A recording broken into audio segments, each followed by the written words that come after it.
Buenos días, estimados compañeros. Vamos a dar comienzo. Voy a pasar lista. Nancy Ramírez. Presente. Gracias. Alba.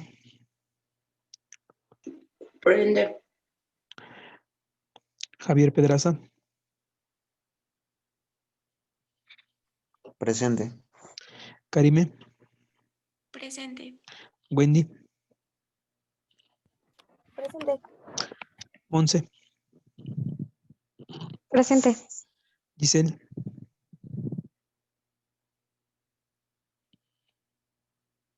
Presente. Adrián Varela.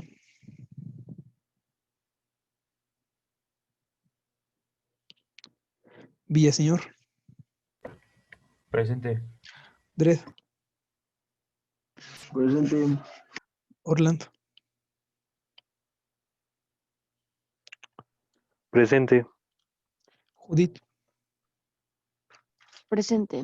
Nayeli. Presente. Iván Reyes.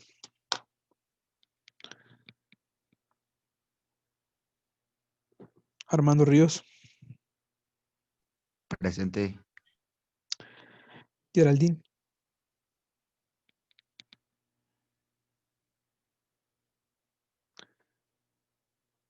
Geraldine.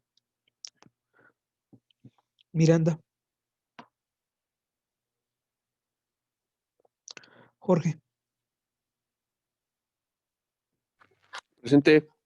Gracias. Lisandro. Presente. Profe, dice Adrián que si lo espera 5 minutos. Correcto. Está intentando entrar, ¿verdad? Creo que sí. Correcto. Gracias, compañero. Sí. Bueno, voy a empezar a compartir la pantalla el día de hoy. Bueno, les comento. El día de mañana es la fecha que tenemos nosotros programada para lo que es el examen en hora de clase, que sería a las 7 de la mañana. Entonces, para que por favor mañana se conecten puntuales y les dé el tiempo suficiente para que puedan resolver su examen. La forma de hacerlo va a ser como tradicionalmente se ha hecho. Se sube el examen en la plataforma, ustedes lo descargan, lo contestan y lo suben en la plataforma, además de que lo mandan por correo al correo que tenemos habilitado para tales fines. ¿Sale? Entonces, bueno, vamos a acabar de ver hoy el último tema corresponde a esta unidad para que ustedes estén listos para mañana hacer su examen. Bueno, empezamos.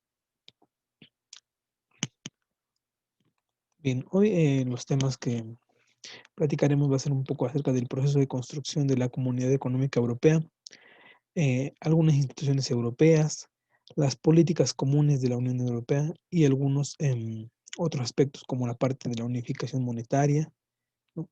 Y los retos a futuro que tiene la Unión Europea, así como la política comercial. En eso nos centraremos también el día de hoy. Bueno, como ya hemos comentado, decíamos que la Unión Europea es una asociación de estados independientes que se conforma de 27 miembros. Su creación fue en el año de 1992 mediante el Tratado de la Unión Europea y es la sucesión de lo que era antes la Comunidad Económica Europea, creada en 1957. Primero se creó eso y en el año 92 se consolida como una Unión Europea. Esto derivado de lo que platicábamos acerca de las fases de integración económica, cómo se compone, ¿no? Desde una unión libre aduanera, en mercado común, hasta una unión económica plena, que es el grado máximo de integración que existe y que ahora, pues bueno, lo conocemos actualmente, ¿vale? Entonces vayan llevando un registro de lo que son las fechas, principales fechas. Es importante que lleven un registro, una línea del tiempo, ¿no? De cómo van sucediendo los eventos. ¿Vale? Seguimos entonces. Bueno, la Europa que en la tarea les dije de los 6 países que conformaron, o los primeros indicios de la Unión Europea, que dije que eran los 6 países, la Europa de los 6, que está aquí, se conforma a través del Tratado de Roma, ¿no? En el Tratado de Roma nosotros vamos a encontrar que son las primeras propuestas que se tienen. Más adelante se fueron adhiriendo más países.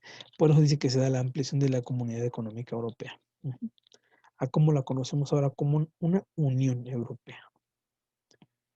Bien, al final de la Segunda Guerra Mundial,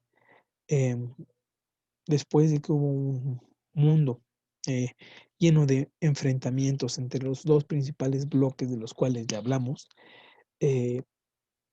hubo pensadores que consideraron necesario crear una integración, es decir, limar asperezas y crecer en desarrollo de todos ellos. Vieron que no era correcto, que, que siguieran enfrentándose porque eso provocaba destrucción, ¿no? Acababa con la población y todos los daños que dejaba. Por lo tanto, consideraron adecuado crear una integración europea. Se creó también lo que es la Organización para la Cooperación y el Desarrollo, la OCDE, y el Consejo de Europa. En 1951 se crea la Comunidad Económica del Carbón y del Acero. Esto, ¿por qué? Porque bueno, después de la guerra había que controlar dos industrias, la industria del carbón y del acero porque para las armas, ¿no? Y del carbón para fundir todos estos metales. Y la única manera de controlar que no se siguieran produciendo armas, es decir, frenar la industria armamentista, había que crear una comunidad que protegiera estos dos sectores, los cuales son primordiales para lo que es la industria bélica. Bueno, vayan tomando nota, por favor, para que podamos continuar.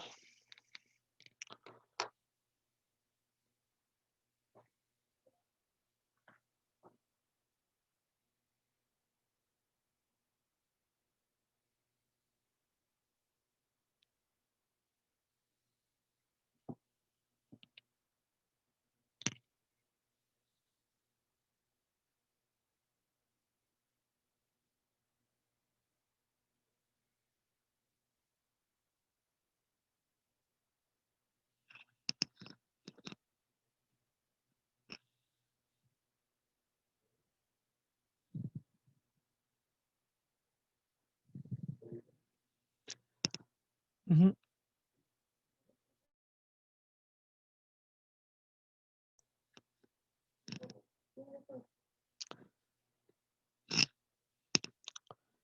Bien, compañeros, bueno, continuamos. Aquí está lo que fue el Consejo de Europa. Los países que están en color clarito, beige, son los países fundadores, los 6 países. Aquí están, que eran Noruega, Suecia, Reino Unido, Irlanda, Italia y Francia, ¿no? Luego se fueron agregando, bueno, de acuerdo a los colores tenemos España, Portugal, Finlandia, Islandia, Austria, Liechtenstein, Suiza, Turquía y Grecia se agregaron en el 49-89, en esas etapas se fueron agregando. Luego en el 90-96 se agregaron todos los países de la parte este, Europa del Este. Tenemos las Petunias en la parte superior, Rusia, Ucrania, Rumania, Moldavia, Macedonia, Bulgaria, eran toda la parte de la extinta URSS, se unieron en ese periodo del 90-96. Curiosamente que fue en el 90 cuando la URSS cae. Y en 97-2007, o sea, recientemente se agregaron otros como Azerbaiyán, Georgia, Serbia, Montenegro, Bosnia y Herzegovina, que fueron los que posteriormente se agregaron. Actualmente, digo actualmente, a mucho hace una semana, no sé si ustedes supieron que hay una zona de tensión en lo que es el territorio entre Azerbaiyán y Armenia, en esta zona, en la parte de abajo, aquí, hay un conflicto o un estado de tensión, ¿no? Como se dice, que es previo a una guerra. Ellos tienen los ánimos calientes, entonces no se sabe qué vaya a pasar, pero hay que estar al pendiente, ¿no? Tanto es el grado de tensión que muchos de sus ejércitos de reserva lo están convocando por una posible guerra. Entonces, pues bueno, hay que estar al pendiente, ¿no? de lo que ahí suceda. Seguimos. Bien, yo les hablé hace rato del Tratado de Roma, que era la Europa de los 6. Bueno, el 25 de marzo se firmaron en Roma los tratados funcionales de la Comunidad Económica Europea. y la Comunidad de la Energía Atómica Euratom. Decíamos esto de la parte del acero, el carbón y la energía atómica, derivado de qué? De evitar posibles guerras posteriores. Así es que había que controlar qué se producía, cómo se extraía la materia y para qué se utilizaba. Esto con el fin de evitar, pues, guerras posteriores. Los países firmantes fueron Francia, Países Bajos, que es Holanda, Bélgica, Luxemburgo, Italia y la República Federal Alemana, ¿no? ¿Se acuerdan que había dos repúblicas? Bueno, ya se consolida cuando ya es una república federal de Alemania. Ujú. Y bueno, ¿cuál era el objetivo primordial del Tratado de Roma? Establecía una integración progresiva de los diversos países miembros, es decir, ir agregando más, ¿para qué? Fuera una comunidad grande y que la mayoría de los países estuvieran en armonía y en sintonía, tanto en sus políticas económicas, políticas comerciales, eh, la cuestión de la paz mundial, primordialmente. Y bueno, también en la parte política, ¿no? Darle una estabilidad a un territorio que venía de dos guerras, ¿no? Debemos de recordar que las dos guerras fueron en Europa. Entonces, pues bueno, eso es importante tenerlo. Entonces, por favor, tomen nota de esto para que podamos continuar.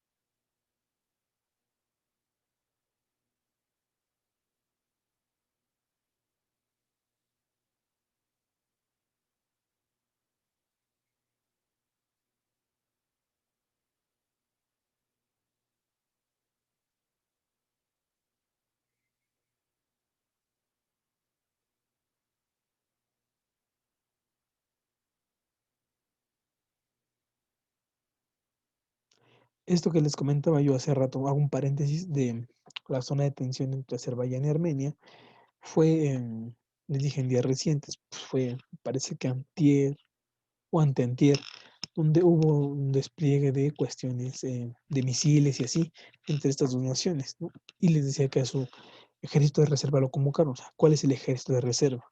En el caso de los hombres, cuando hacemos el servicio social, nos dicen que somos de la reserva, no sé, reserva 146 o no sé, el número en que vaya. ¿Qué quiere decir esto? Que en dado caso de que hay una guerra, van a ir llamando a las reservas, ¿no? Y en ese caso habrán a los no tan jóvenes ni a los más viejos, sino a los de 25 a 40 años, que es la edad, pues, como que de mayor fortaleza, y son los que convocan a lo que es la guerra. Ujú.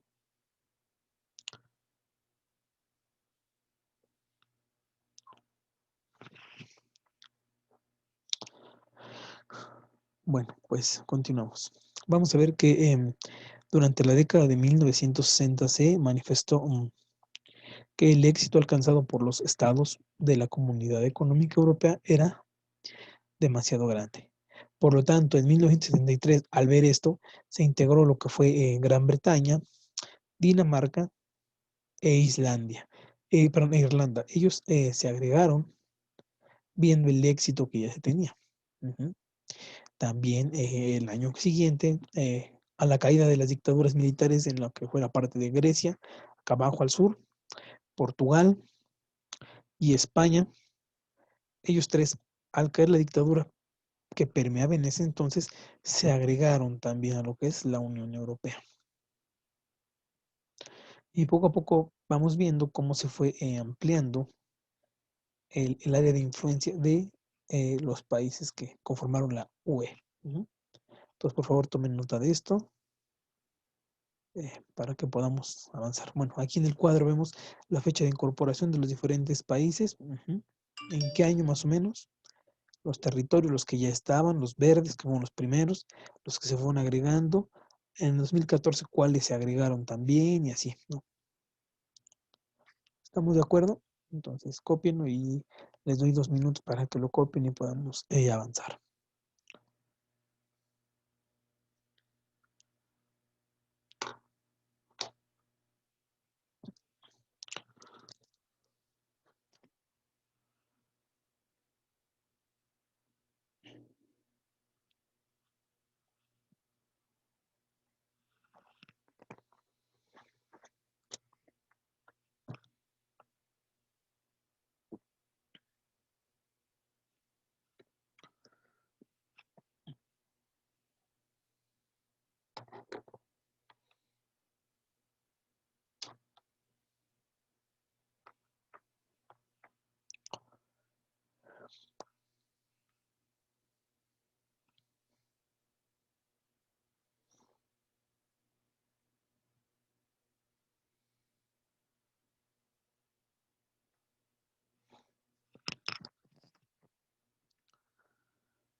Bueno, seguimos. Ahora viene lo que es la parte de la creación de la Unión Europea. Vamos a ver que el acuerdo se llamó el Acuerdo Schengen y hubo a través de una acta única esa conformación. Esto se encuentra lo que es consolidado en lo que es el Tratado de Maastricht.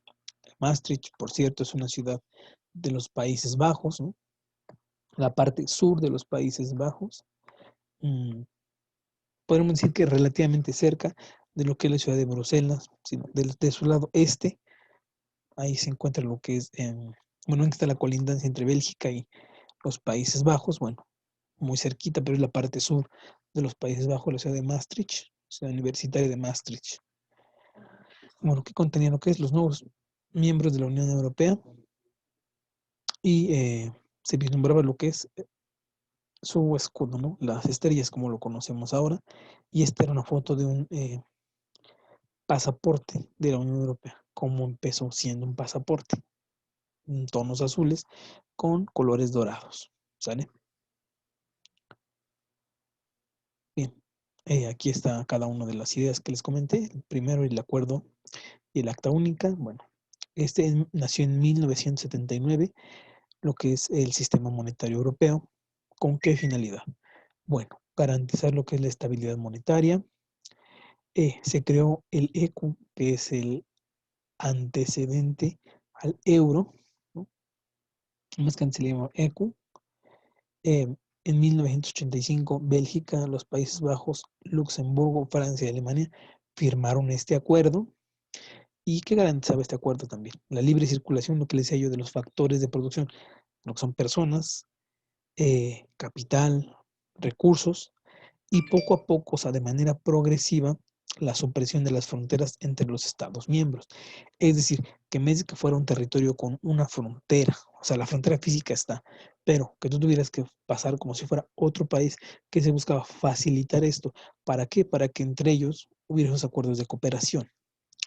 En 1986 se ratifica el Acta Única, que implicaba también la creación de un único espacio económico, pero también social, para todos los países de la Comunidad Europea. Es decir, todos se regían bajo el mismo, bajo las mismas leyes económicas, bajo las mismas políticas económicas. Todos se regían bajo ese mismo esquema. ¿Vale?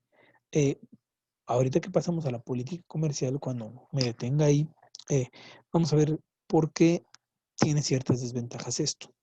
O sea, es bueno hasta cierto punto, pero presenta algunas limitantes. Entonces, por favor, tomen nota de esto para que podamos seguir.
Seguimos entonces, bueno. Bien, ahora aquí es el punto 2.2. Perdón, ¿sí terminaron de copiar lo de arriba? Compañeros, ¿sí copiaron esto? Sí, profe. Perfecto, muy bien. Sí, Seguimos. profe. De acuerdo, perfecto, gracias. Bien, el punto número 2 es lo que les comentaba yo hace rato, lo que se refiere al Tratado de Maastricht. Este tratado es muy importante, ¿por qué? Porque consagra oficialmente lo que es la Unión Europea e instala 3 políticas comunes que van a ser las más importantes. La primera es la política exterior, la política de seguridad común y la política comercial. Son las 3 políticas más importantes. Y de ahí se derivan otras más, ¿no? Como la política agrícola común, la PAC, que vamos a hablar de ella en un momento más. ¿De qué trata? Digo, por la importancia económica que tiene. De este tratado, el pilar más importante agrupa lo que establecen los tratados comunitarios, las instituciones y las competencias supranacionales de la Unión. ¿Qué refiere a supra? O sea, de la Unión con los demás países del mundo. Supra, eso se refiere a por encima de. El segundo pilar se refiere a lo que es las políticas exterior y de seguridad común, es decir, la cooperación entre gobiernos, extradiciones, seguridad nacional, todos esos asuntos. Y el tercero es la justicia y asuntos del interior. O sea, todo lo relacionado con un tribunal de justicia único que se castigara o se ejecutara un castigo como igual en cualquier territorio, así como demás asuntos que tengan que ver con lo propio de cada país. Fueron los 3 pilares más importantes. Entonces, por favor, tomen nota de esto, es sumamente importante.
Bueno, seguimos entonces. Y el tercer punto importante, decíamos, es los nuevos Estados miembros de la Unión Europea. Vamos a decir que en el 1 de enero de 1995, por 4ª vez se amplía la Unión Europea, con la entrada de ¿quiénes? Austria, Finlandia y Suecia. De esta manera nace lo que es la conocida Europa de los 15. Ya se habían agregado, empezaron 6, luego 3, luego otros 2 y luego estos 4, ¿vale? Y ahí está la Europa de los 15. Y en 2004, o sea, en este siglo, se produjo la adhesión de 10 nuevos estados. Actualmente se convierte en lo que es la organización de 27 Estados miembros. La Unión Europea, acuérdense, no Europa, la Unión Europea, 27 Estados miembros. Y todo esto se encuentra ratificado en el Tratado de Lisboa, Portugal, ¿no? Donde se le confiere esto. Fue en el 2004 este tratado y ahí está. Por favor, tomen nota para que avancemos.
Seguimos entonces.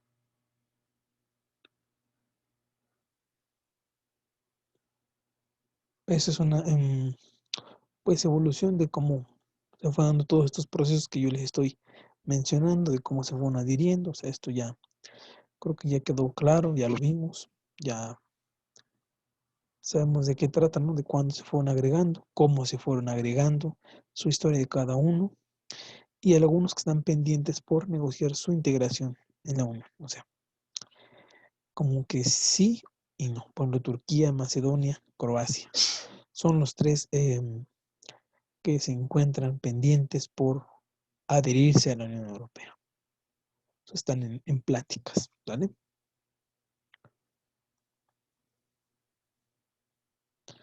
Bueno, ahora, referente a lo que son las instituciones europeas, tenemos algunas de estas como cuatro que son muy importantes, decíamos la vez pasada, que es la Comisión Europea, donde es un órgano ejecutivo que administra lo que son las políticas comunes, elabora el presupuesto y garantiza cumplimientos de acuerdos y tratados. La Comisión Europea. Luego tenemos el Parlamento Europeo, que es el aparato legislativo, ¿no? Que él se encarga de elaborar lo que son normas y aprobar los presupuestos que elabora la Comisión Europea y controla otros organismos de la misma. Luego tenemos el Consejo de la Unión Europea, que ejerce una función legislativa junto con el Parlamento y es el, por decirlo así, el principal en la toma de decisiones. Y tenemos lo que es el Tribunal de Justicia de las Comunidades Europeas, que asegura el cumplimiento de estas normas y de los tratados. Acuérdense, un tratado tiene el mismo grado que una constitución, ¿sale? Son del mismo rango jurídico. Ok, entonces por favor, tomen nota, les doy 2 minutos para que avancemos.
Bien, seguimos entonces.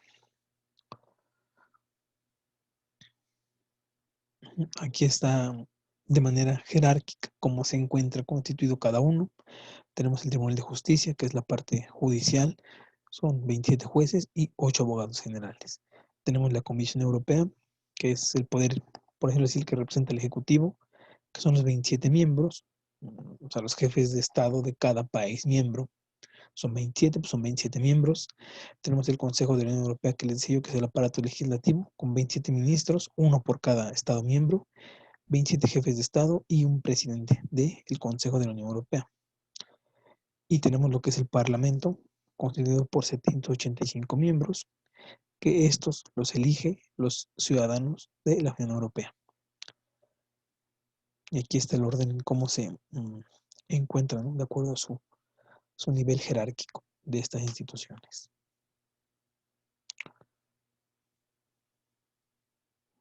Tome nota y seguimos.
Seguimos. Bueno, ahora hablamos de las políticas comunes de la Unión Europea. Vamos a ver que se rigen por lo que es un presupuesto, políticas de cohesión e importante la Unión Económica y Monetaria. El presupuesto. Bueno, aquí está el presupuesto de la Unión Europea para el año 2019. Fue de 133.800 millones de euros. ¿Cómo se gasta? En empleo, cohesión e investigación es el 45%. En agricultura, medio ambiente, 42%. En la parte de relaciones exteriores, 6%. En la parte de justicia, seguridad y libertad, 1%. Y otros gastos administrativos, un 6% más. O sea, dense cuenta de cuánto se invierte en agricultura, en empleo, en medio ambiente. O sea, son cantidades sumamente grandes, casi el 90%. Ahora, ¿cuáles son algunos de sus ingresos con los que cuenta la Unión Europea? Exacciones agrícolas, derechos de las aduanas por el paso, cuotas sobre el IVA y una cuota en relación al PIB. Ujú. ¿Quiénes son obviamente los mayores contribuyentes? Pues los estados más ricos, ¿no? Son aquellos que aportan más, solamente porque su PIB es mayor, es proporcional. El que tenga mayor PIB aportará o dará una cuota mayor, a diferencia de uno que tenga un PIB menor, que dará una cuota más pequeña. Pues por favor, tomen nota para que sigamos.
Seguimos entonces. Bien, aquí es una parte donde vamos a poder hablar un poquito más de las políticas primordiales. En primer lugar, tenemos las políticas de cohesión. En 1994 se crean unos fondos de cohesión, que es eso, es una transferencia de recursos financieros entre los países prósperos a los menos prósperos. O sea, la ayuda que se dan entre ellos recibe el nombre de fondo de cohesión y se destina a los estados miembros con un PIB, a aquellos que tengan un PIB per cápita inferior al 90% de la media europea. A esos países se les otorga este fondo de cohesión.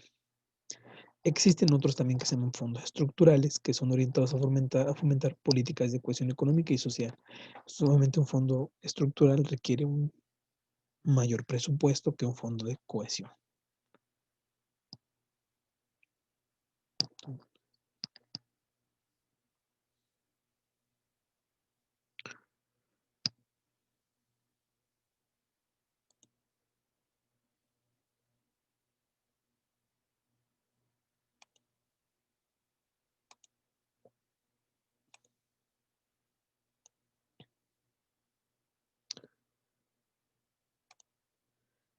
En este sentido, me gustaría hacer un paréntesis para platicar un poco con ustedes respecto a la política agrícola común. Es una política estructural, un fondo estructural, y vamos a ver de qué trata. Entonces, ahorita que terminen de copiar esto, voy a pasar a otro documento donde platicaremos respecto a la PAC.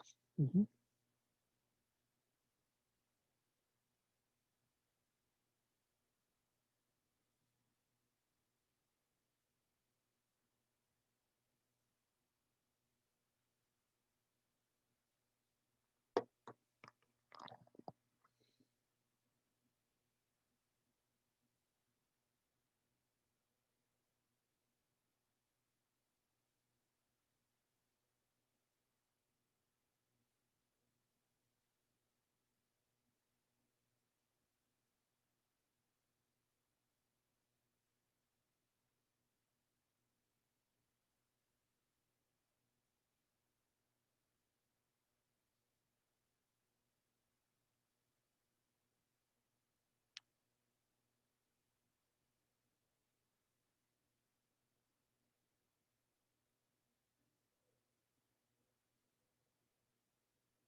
Bueno, voy a dejar de compartir esto, compañeros, y voy a pasar a compartir lo que les quería comentar de una de las políticas más importantes que tiene la Unión Europea. En este caso tenemos lo que es la política agrícola común. Estoy seguro que algunos de ustedes han escuchado hablar de esto. En alguna materia que han llevado, les comentaron de esto. Bueno, hay que tener en cuenta como un diagnóstico así muy rápido es que cómo se encuentra actualmente la agricultura en la Unión Europea. Tenemos lo que son áreas rurales, el 90% del territorio y el 50% de la población está en áreas rurales. Más o menos del año pasado, las exportaciones agrícolas rondaron cerca de los 60.000 millones de euros de exportaciones agrícolas. Ajá. En la parte de la agroindustria, ¿qué quiere decir la agroindustria? O sea, la agricultura es la parte extractiva, lo que se recoge del campo. Cuando se procesa, ya sea para hacer, no sé, bueno, fresas. Cuando es una mermelada y es agroindustria. ¿No? O cuando extraes naranjas y lo haces jugo, es agroindustria. La principal zona citrícola de Europa está en España, por ejemplo. Entonces, todo el jugo que ellos venden, el concentrado de jugo de naranja congelado, eso es la agroindustria. La agricultura sería las naranjas. La agroindustria es lo procesado. Mezcla la parte agrícola con la parte industrial y elabora un producto que puede servir para consumo inmediato o como medio para producir otro. Aquí tenemos que el 15% del valor de la producción industrial al año más o menos son, ¿qué podría decir que sea? Un billón de euros, porque es 1.000.000 de millones, 1 billón de euros, y esto genera aproximadamente 16 millones de empleos, la parte de la agroindustria. O sea, les estoy dando estos datos para que ustedes sepan el impacto que tiene la parte agrícola. Y hace rato que hablé del PIB, de cuánto se destina a lo que es agricultura, que es casi el 42%, nadie me dijo nada. Yo esperaba que me dijeran, oiga, es mucho, comparado con México. En México destinamos apenas el 3%. Ahí es el 42% a la parte de la producción agrícola. O sea, eso nos da una idea de por qué estamos así, ¿no? Y por qué no estamos como están otros. Ahora, ¿cuáles son los objetivos de la PAC? Pregunta, compañeros, ¿alguien ha escuchado hablar de esto alguna vez? ¿De la política agrícola común? Compañeros, ¿alguien ha escuchado hablar de No. esto? No, ¿verdad? Nunca. Bueno, vamos a mencionar de qué trata. Tiene 3 objetivos en la política agrícola común. Primero, asegurar una oferta estable de alimentos sanos y asequibles a la población europea. Esto es importante. A esto, ¿cómo se le denomina? Soberanía alimentaria, es decir, que mis habitantes tengan garantizada su alimentación. Por lo tanto, la oferta es cuánto les voy a ofrecer. O sea, mis empresas, mis productores tienen que garantizarme al menos esta cantidad de alimentos para darle de comer a mi población. No puedo depender del mercado externo importando. ¿Por qué? Porque puede ser por cuestión de bioseguridad, o sea, que no vengan infectados los productos. ¿Qué más? Que me suban el precio de los productos al saber que mi país requiere esa alimentación y no la tengo. ¿Qué creen que van a hacer los que nos exportan? Pues nos van a aumentar los precios. Por eso, esto de la oferta estable, que es la soberanía alimentaria, es una política fundamental en lo que es Japón. Aquí no estamos hablando de la parte de Asia, pero en Japón ellos producen el arroz más caro del mundo, pero ellos lo producen, no dejan de producir, aún sea el más costoso. ¿Por qué? Porque el arroz es la base de la dieta de los japoneses. Entonces, es un alimento que debe estar garantizado. Y esto es muy importante. La oferta estable de alimentos es sumamente importante. Eso se le llama como soberanía alimentaria. Si a alguien le interesa, puede buscar qué es soberanía alimentaria y va a encontrar esto. El segundo es proporcionar un nivel de vida razonable a los agricultores. A los agricultores aquí se les premia. ¿Por qué? Porque ellos son los encargados de darle de comer a la gente. No se les ve menos como que, ay, eres un pobre agricultor. No. Por lo tanto, se les permite modernizarse y desarrollar, en este caso modernizarse como con tractores y maquinaria, invernaderos y el desarrollo de la industria agroalimentaria. Es decir, si alguien produce, como les decía yo, naranja y quiere entrarle a la industria agroalimentaria, ¿con qué? Con un jugo, se le dan las facilidades para toda la inversión que requiere una procesadora de jugos, por ejemplo. O si alguien se dedica a la parte, no sé, de producción de tomate rojo, ¿no? Y quiere hacer puré de tomate, se le apoya para la industria agroalimentaria. Así como asegurar que todas las regiones de la Unión Europea puedan mantener su agricultura, es decir, aquí no se busca que se desmantelen o pensar, mira, aquí me cuesta producir el trigo, que es lo que más ocupan ellos para las harinas, el trigo, eh, pues mira, si me lo están vendiendo de África más barato, mejor lo compro, ¿para qué produzco? No, aquí por el contrario, aquí hay que propiciar que la agricultura funcione, porque es la base del desarrollo. Y este ejemplo, donde lo vemos? Pues en Estados Unidos.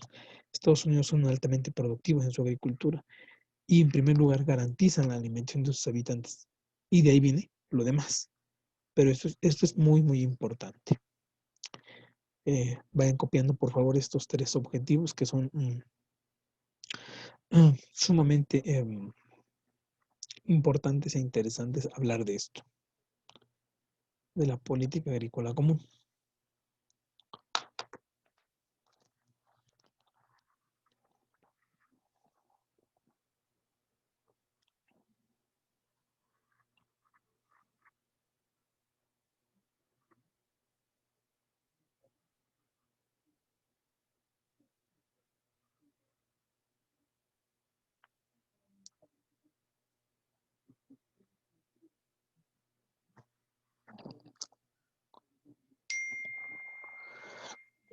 Bueno, seguimos.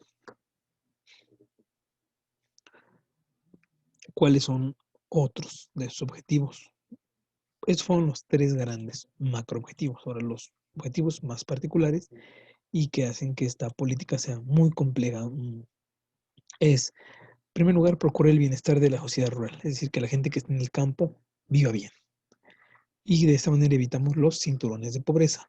¿Qué es un cinturón de pobreza, compañeros? ¿Alguien me puede decir qué es un cinturón de pobreza? ¿Han escuchado hablar de un cinturón de pobreza? ¿O a qué se refiere un cinturón de pobreza? Compañeros, ¿qué es un cinturón de pobreza?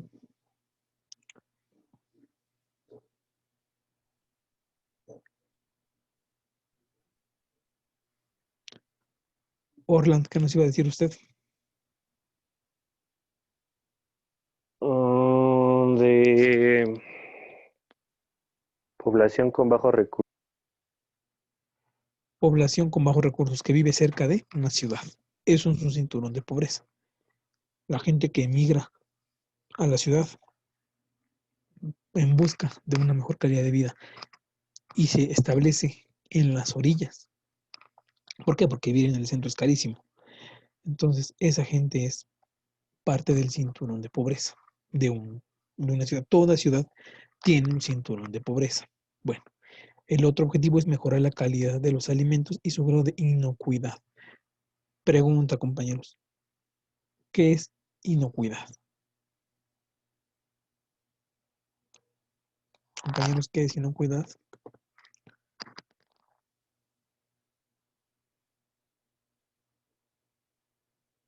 ¿Qué es inocuidad, compañeros?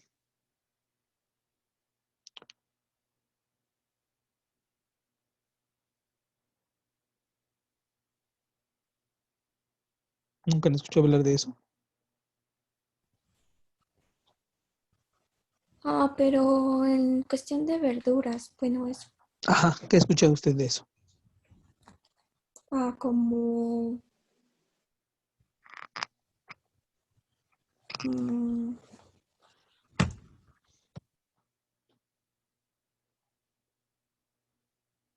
Evitar que a través de los alimentos se transmitan enfermedades al ser humano. Eso es inocuidad. ah, ¿Qué iba a decir Karime? Pues eso iba enfocado a lo que es ámbito de pues salud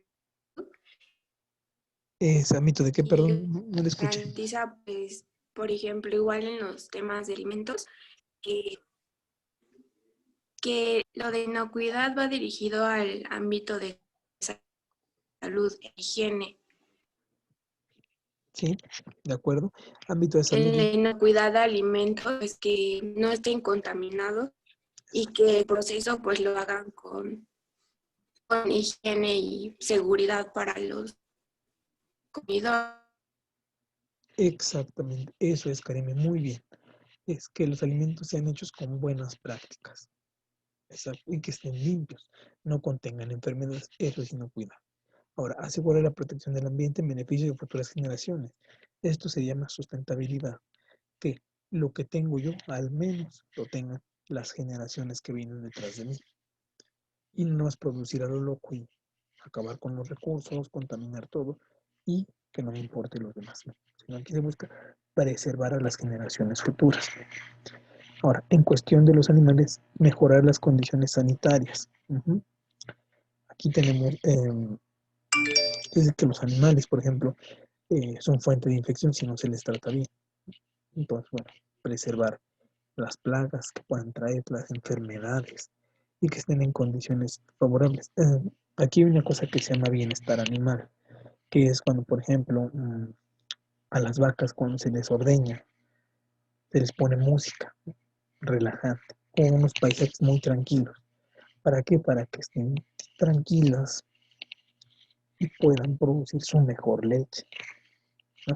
Eso es una condición sanitaria, búsqueda de bienestar animal. Aquí tenemos algunos sucesos importantes de que en 1957 en el Tratado de Roma, bueno, ya han dicho que se crea la Comunidad Económica Europea. Luego tenemos que en el 62 nace lo que es la Política Agrícola Común, con los objetivos que ya vimos, que es un nivel de vida equitativo para los agricultores y unos alimentos asequibles a los ciudadanos de la Unión Europea. ¿Qué quiere decir asequibles? Que puedan tener acceso a ellos. En 1984, la PAC es víctima de su propio éxito. ¿Por qué? Porque las explotaciones son tan productivas que producen más alimentos de los necesarios. Los excedentes se almacenan y generan montañas de alimentos, lo cual que propicia con los precios, compañeros, que los precios que disminuyan. Entonces ya no se vuelve tan rentable producir. La PAC en su éxito encontró su muerte, ¿no? ¿Cuál fue? Que era tan productiva que esos excesos productivos propiciaban que sus precios se fueran a pique. Esto es muy importante, lo de 1984, cuando la PAC es víctima.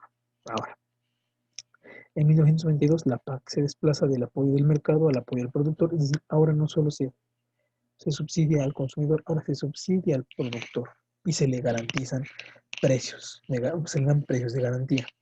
Aquí el apoyo a los precios disminuye y sustituye por pago directo. El productor, si yo, productor, recibo un dinero, produzca mucho, produzca poco, pero tengo asegurado un ingreso como productor.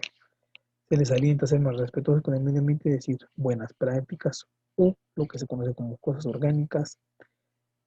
Y aquí se da lo que es la Cumbre de la Tierra de Río de 1992, donde hace el principio del desarrollo sostenible. El concepto de sostenible aparece en la Cumbre de Tierra de Río del 92. Ahí nace este concepto.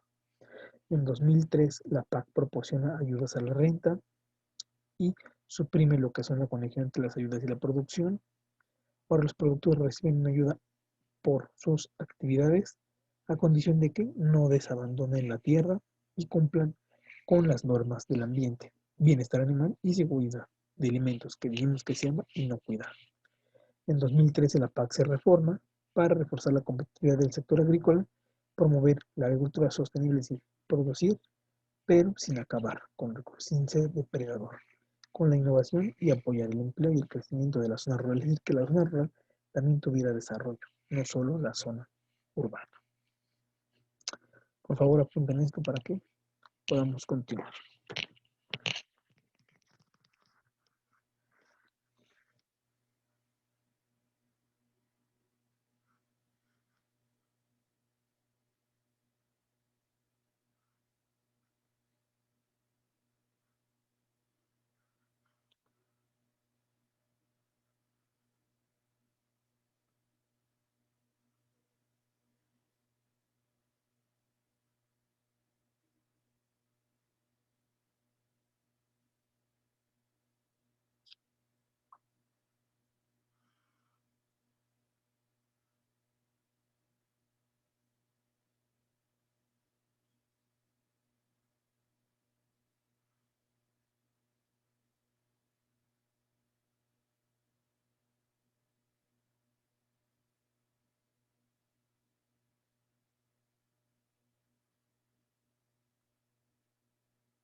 Bien, seguimos entonces.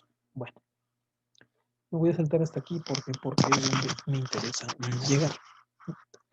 Tenemos por un lado lo que es la Organización Común de los Mercados y justamente lo que son los precios. Parte de esta política hay tres precios.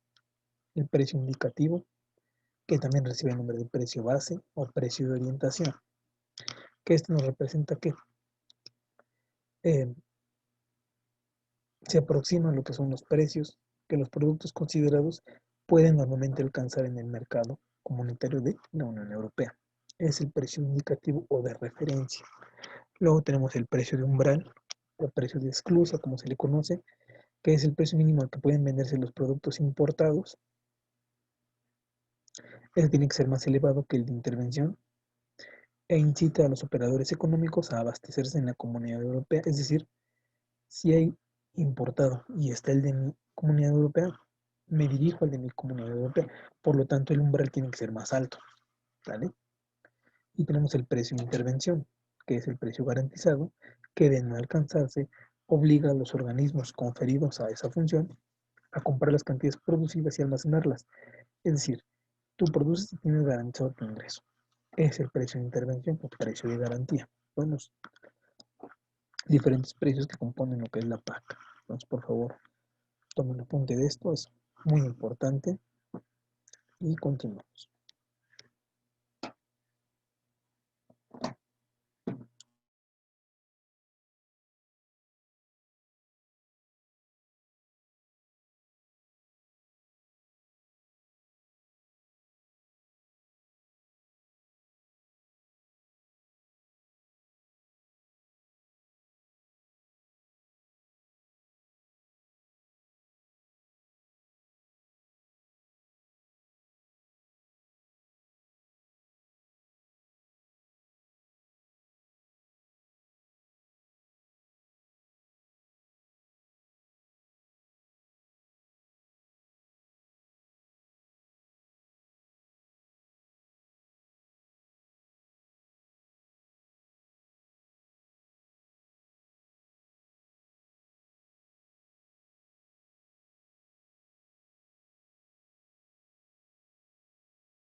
Bueno, seguimos. Ahora voy a pasar a compartir otra pantalla. Quiero que vean respecto a la política comercial. Ya hablamos de la política agrícola. Mencionamos ya aspectos importantes. Aquí hay mucho más que decir. ¿En qué sectores donde más participa el gobierno? La leche, productos lácteos, carne, arroz, aceite de oliva, los cereales, y en donde hay protección arancelaria, las aves de corral y otras materias, grasas, plantas vivas, productos de la floricultura, ¿no? Son donde hay protección. En este sentido, mm, voy a compartir en este momento esto. La política comercial, o también conocida como Standing Up for European Interest, que son los instrumentos comerciales de defensa. ¿Por qué de defensa? Porque protege su industria. Instrumentos defensivos para asegurar el comercio justo y defender lo que les decía yo, los intereses de las empresas europeas. Estos han sido designados en línea con acuerdos, bueno, con directrices que establece la OMC, que reconocen el derecho de los países miembros a contrarrestar tres prácticas injustas. La primera es el antidumping, antisubsidios y salvaguardias. El antidumping, ¿qué es? Que alguno de ellos venda más barato que su costo de producción, o que importe de un país donde el costo de producción artificialmente esté disminuido. Eso es el dumping, un precio por debajo del costo de producción. Un antisubsidio es decir, que un gobierno externo te ofrezca un producto más barato porque está subsidiado por su gobierno. Entonces artificialmente te lo hacen ver más barato. Eso tampoco está permitido. Y las salvaguardas, ¿no? Que es una práctica que ustedes también han escuchado alguna vez, ¿no? ¿De qué trata? Son básicamente los tres. Y estos tres están contenidos en el famoso libro verde, que es donde se habla sobre estas prácticas y cómo se les considera a estas prácticas. Ahí explica en qué consisten estas prácticas que les estoy yo mencionando.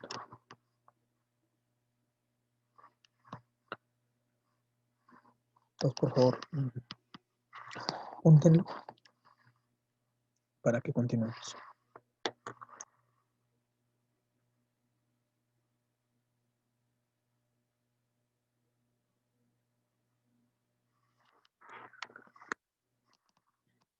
Pregunta, compañeros, ¿qué es una salvaguardia?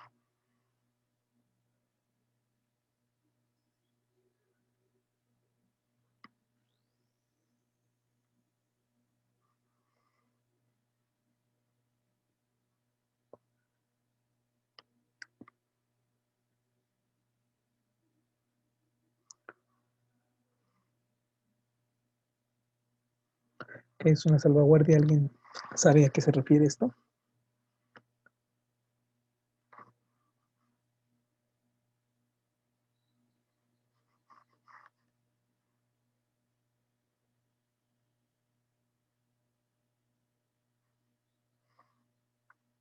Una-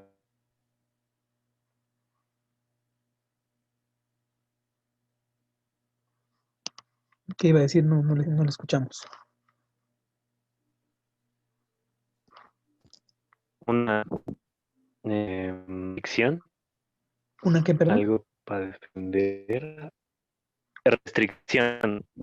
Sí, exactamente, es una restricción, muy bien. Es una modalidad de restricción que consiste en, ante una posible amenaza o daño de un determinado sector de la economía. Entonces restringes importaciones de determinados grupos de productos porque representan para ti un peligro, ¿no? Puede ser una industria naciente, ¿no?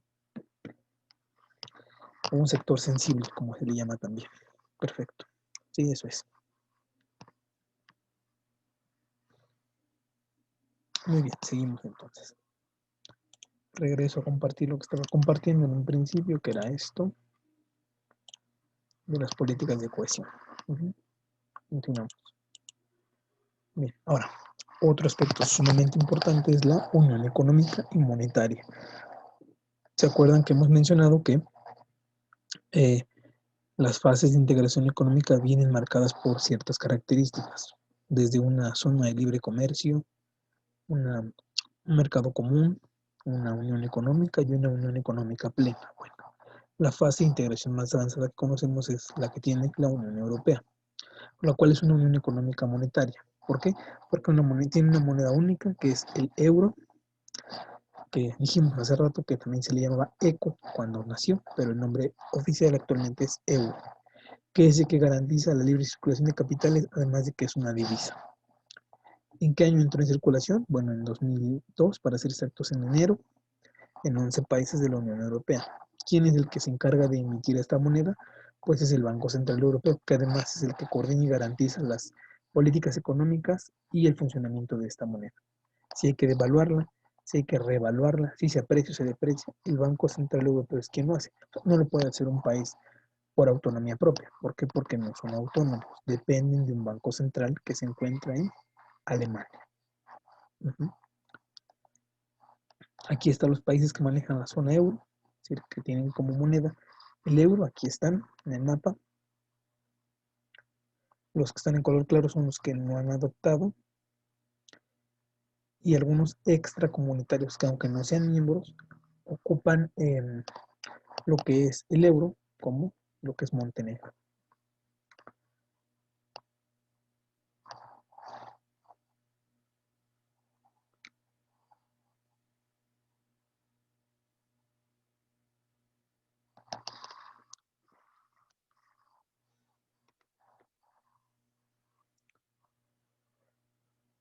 Muy bien, seguimos. A futuro, que se tiene, que se busca. En primer lugar, bueno, uno de los principales aspectos que definen a la Unión Europea es ayudar a los países en vías de desarrollo. Y vaya que están rodeados de algunos, ¿no? En la parte sur pues tienen lo que es África. Desde el punto de vista, por decirlo así, económico, vamos a ver que la Unión Europea es que el centro mundial de las actividades económicas, financieras y de comercio. Si nos vamos al punto político, vamos a ver que al formar una unión poseen diversos intereses en distintos campos internacionales, y sus políticas de alianza a veces favorecen o son divergentes, y llevan a cabo importantes políticas de cooperación y de ayuda en el desarrollo a países tercermundistas. Aquí vemos en el gráfico, de acuerdo a nivel decreciente, cómo han apoyado a los países en vía de desarrollo. El país que más ayuda es Noruega, ¿no? ¿Con qué porcentaje del PIB? Con casi el 1% de su PIB, donándolo a la cuestión humanitaria. Luego tenemos lo que es Suecia, Luxemburgo, los Países Bajos, Dinamarca, Reino Unido, Francia, Irlanda, Alemania, Italia, ¿no? Y pongo estos tres que no, bueno, estos dos que no pertenecen, pero para que vean qué porcentaje. Estados Unidos, el 0.2% de su PIB lo destina a cuestiones humanitarias, comparado con Noruega, que destina casi el 1%.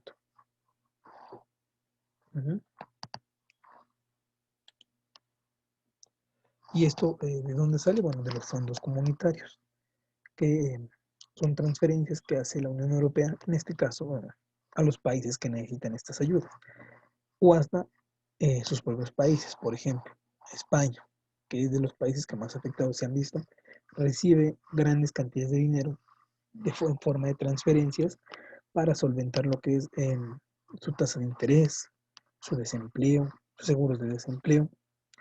Y en este caso, la más beneficiada justamente ha sido España en Europa. ¿Por qué? Por estos fondos comunitarios que se han hecho a través de inversiones, la inversión que genera pues empleo. Se han desarrollado otras políticas a favor de la formación ocupacional, es decir, que la gente que se está preparando tenga garantizado un empleo al concluir, ¿no? Y bueno, esta ampliación de la Unión Europea a 27 países miembros ha supuesto la entrada de países, o cuál es el objetivo, países que tengan una posición económica más desfavorecida, es decir, los cobija para que los países puedan desarrollarse, ¿no? Los protege, por decirlo así. ¿Mm? Muy bien. Entonces, por favor, copien esto para que avancemos.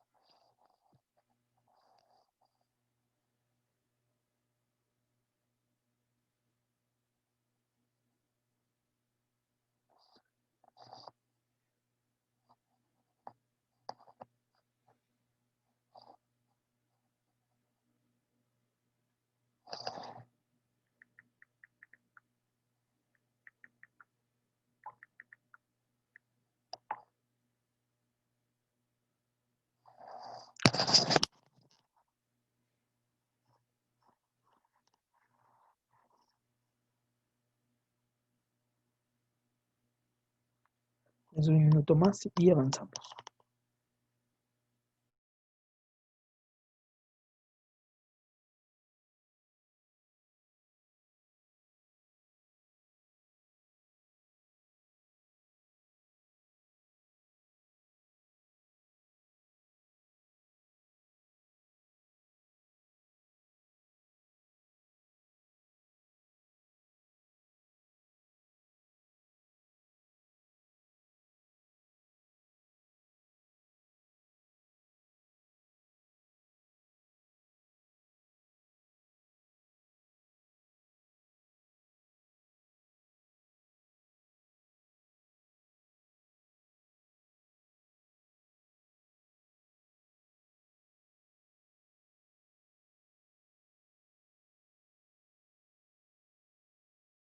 Seguimos.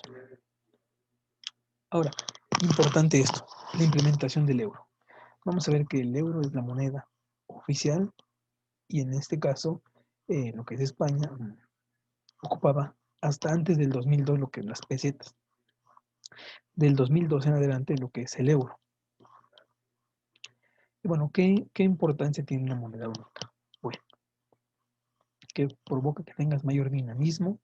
¿Por qué? Porque es una moneda más fuerte y otros países tendrán intercambio contigo. ¿Cuál es la desventaja que presenta el hecho de que un país, pues no tan rico, adopte una moneda única? Que hay una elevación de los precios que lleva a bueno, ustedes saben que el hecho de aumentar los precios trae consigo, no se dice, pero implícitamente es una reducción a tu poder de compra, a tu capacidad adquisitiva de la población. Es decir, el hecho de que un precio incremente, tu dinero va a alcanzar para comprarte menos. No se dice, pero así es. Y se acuerdan que yo alguna vez les mencioné que los países tratan de cubrir dos objetivos, pero se contraponen. Por un lado tenemos desempleo e inflación. Si reduces el desempleo, ¿qué le pasa a la inflación? ¿No? Si bajas la inflación, ¿qué le pasa al desempleo? O sea, son efectos contrarios. Entonces, un país tiene que ver por prioridad cuál es la política que debe de hacer primero. ¿Sí? Provoco que la capacidad adquisitiva sea asequible para todos, reduzco la inflación. Entonces, si quiero reducir la inflación, ¿qué tengo que hacer? Más bien disminuir el empleo, o sea, aumentar el desempleo, aumento el desempleo y bajo la inflación. Pues sí, porque la población no va a tener el dinero suficiente para comprar y los precios bajan. Es un objetivo económico. El objetivo social sería, quiero que haya pocos desempleados, bueno, doy empleo para más gente, pero afecta el poder adquisitivo. ¿Por qué? Porque ahora al haber más dinero en circulación en la economía, propiciará que los precios incrementen, ¿no? O sea, porque hay más dinero persiguiendo los mismos bienes. Eso provoca un incremento en los precios de los mismos. Esa es la explicación económica que tiene el hecho de tener una moneda. Además de que si devalúo o aprecio un euro, ¿qué pasa, no? Con las importaciones y exportaciones? Si yo hago que mi euro sea más barato, pues voy a poder, más bien voy a ser atractivo para otros países que me compren. Si yo hago que mi euro sea más costoso, me va a convenir a mí importar, pero eso choca con el principio de las medidas del dumping y todo esto que ya vimos. O sea, es complicado el asunto. Para eso, pues bueno, tienen su banco central que se encarga de dirigir la política en ese sentido. Muy bien, cópienlo para que ya casi terminemos, por favor.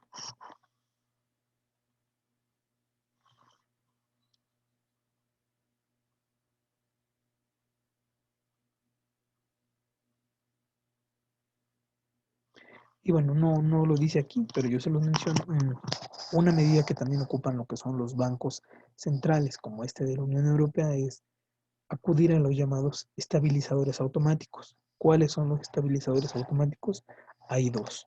El primero de ellos es un seguro de desempleo, es decir, si la población o un conjunto de habitantes se queda sin trabajo, se le otorga un seguro, o sea, un dinero mensual, no equivalente al salario, pero que sirve para solventar algunos gastos.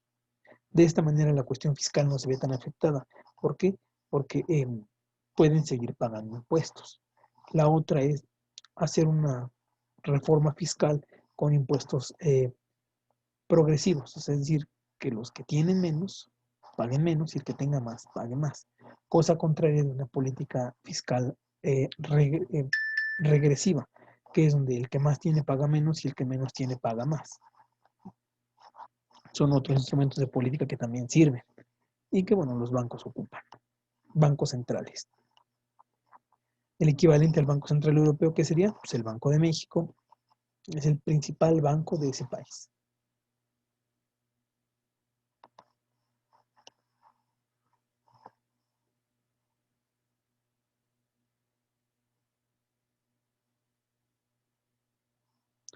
Bueno, no se olviden que mañana tenemos examen en la hora de clase, que es a las 7. Les pido que estén puntuales para que pues les dé el tiempo suficiente para poder resolver. ¿Sí? Si no hubiera otra cosa, dudas o así, pues nos estaremos viendo el día de mañana. Por favor.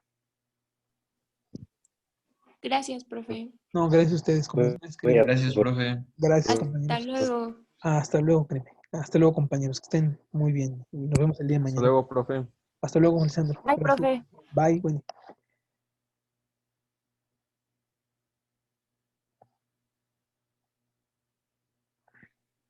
Nos vemos, prof. Cuídese. Hasta luego, nos vemos. Gracias, compañero.